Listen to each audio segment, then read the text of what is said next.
महायुतीच्या दोन आमदारांमध्ये आरोप प्रत्यारोप सुरू आहेत. आमदार अमोल मिटकरी आणि सुरेश धस यांच्यामध्ये चांगली जुंपली आहे. सुरेश धस असूयेमधून धनंजय मुंडेंना लक्ष्य करतायत अशी टीका अमोल मिटकरींनी केली आहे.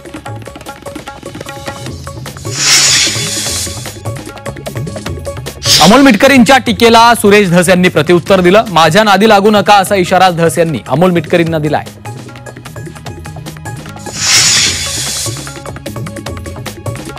वाल्मिक कराड यांच्यासोबतचे माझे संबंध मित्रत्वाचे आहेत अशी कबुली भाजप आमदार सुरेश धस यांनी दिली. तर कराड आणि मुंडे यांचे नाते कसे आहेत ते सांगावेत असं थेट आव्हान सुरेश धस यांनी मुंडेंना दिलंय.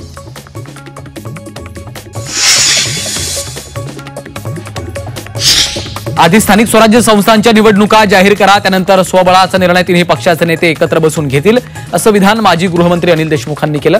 आगामी स्थानिक स्वराज्य संस्थांच्या निवडणुकीसाठी महाविकास आघाडीमध्ये स्वबळाची चर्चा सुरू आहे, यावर ते बोलत होते.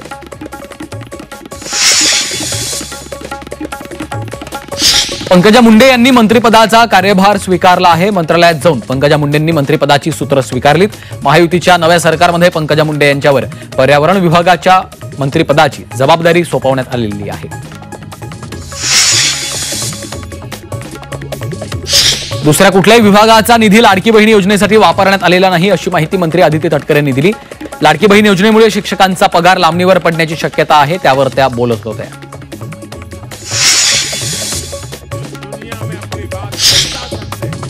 पंतप्रधान मोदी 29 डिसेंबरला दिल्ली निवडणुकीचा बिगुल वाजवणार आहेत. मोदी परिवर्तन रॅलीच्या माध्यमातून दिल्ली विधानसभा निवडणुकीचं रणशिंग फुंकणार आहेत.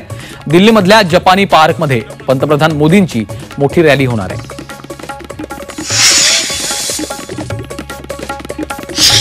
बीडमधील मस्साजोगचे सरपंच संतोष देशमुख हत्ये प्रकरणात वाढीव पोलीस कोठडी देण्यात आली आहे. विष्णू चाटेच्या पोलीस कोठडीमध्ये 11 दिवसांची वाढ करण्यात आली. संतोष देशमुख हत्येमध्ये चाटे आरोपी आहेत.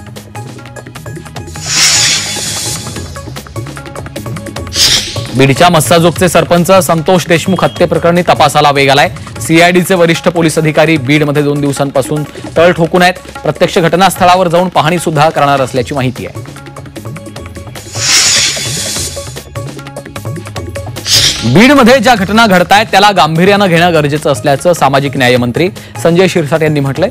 नवीन एसपींना भेटून काही अधिकाऱ्यांच्या तक्रारी केल्या असून त्यांच्या बदली होणं आवश्यक असल्याचं शिरसाट यांनी म्हटलंय.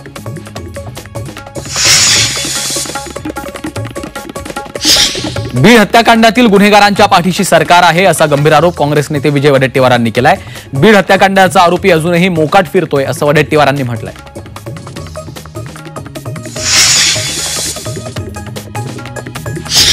बीड सरपंच हत्ये प्रकरणात आरोपी कुणीही असो सोडणार नाही असं वक्तव्य मंत्री चंद्रशेखर बावनकुळे यांनी केलं.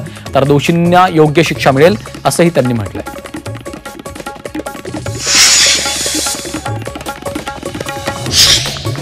बीड आणि परभणी प्रकरणी आरोपींना राज्य सरकार पाठीशी घालणार नाही, आरोपींना योग्य ती शिक्षा दिली जाईल असं वक्तव्य मंत्री प्रताप सरनाईक यांनी केलं आहे.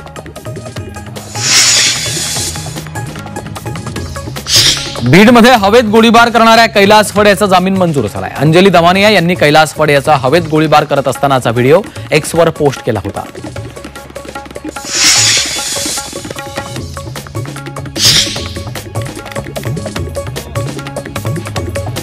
बीडमधील सरपंच संतोष देशमुख यांच्या हत्ये प्रकरणात साताऱ्यात रास्ता रोको करण्यात आला.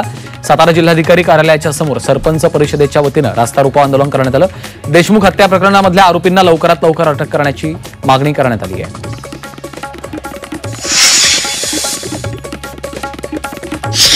बीडमधील मस्साजोगचे सरपंच संतोष देशमुखांच्या हत्येचा तपास पूर्ण होईपर्यंत धनंजय मुंडे आणि पंकजा मुंडे यांचा राजीनामा घ्यावा अशी मागणी लातूरच्या रेणापूरमधील आंदोलकांनी केली आहे. यासाठी रेणापूर तहसील कार्यालयावर आक्रोश मोर्चा काढण्यात आला आहे.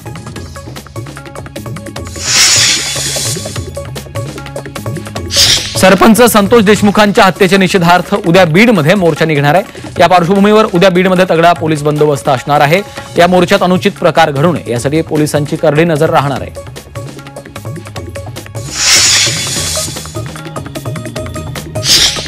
संतोष देशमुख हत्ये प्रकरणी भाजपा आमदार सुरेश धस यांनी पोलीस अधीक्षक नवनीत कौवत यांची भेट घेतली.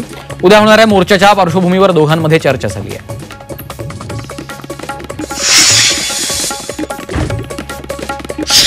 बीडमधल्या मोर्चात जरांगे पाटील सहभागी होणार आहेत. संतोष देशमुख हत्येच्या निषेधार्थ उद्या बीडमध्ये मोर्चा काढला जाणार आहे. मराठा समाजाच्या वतीने बीडमध्ये या मोर्चाचं आयोजन केलंय.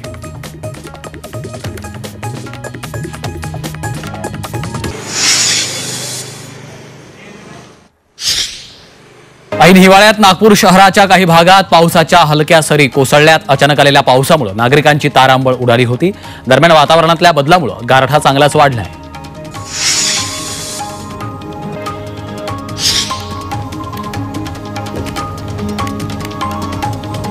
अवकाळी पावसामुळे रब्बी पिकांचं नुकसान होण्याची भीती आहे. त्यामुळे शेतकरी अडचणीत सापडलेला आहे.